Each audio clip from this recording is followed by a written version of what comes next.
ओए रैबिट को ना इधर पत्ते डाले हैं हमने ताकि ये खा सके, और इनको भूख लगी हुई है बहुत शिद्दत की। चलो जल्दी से फिनिश करो। इसको क्या हो गया?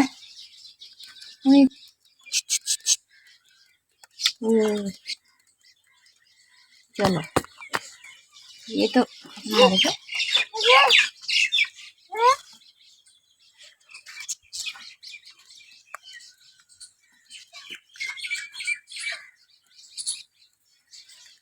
ज़ैनब आपने इसको दबा के पकड़ा, ये तो मर गया। अब ये देखो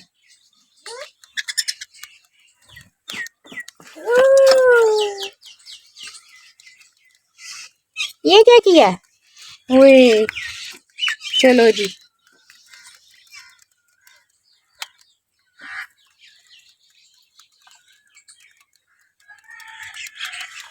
अब ये जो है अपना नाश्ता कर रहे हैं सब्ज़ पत्तों के साथ। पानी भी इनको डाल दिया है ताकि ये नाश्ता करें और पानी पिएं और आराम की नींद सो सकें। मर गया ये।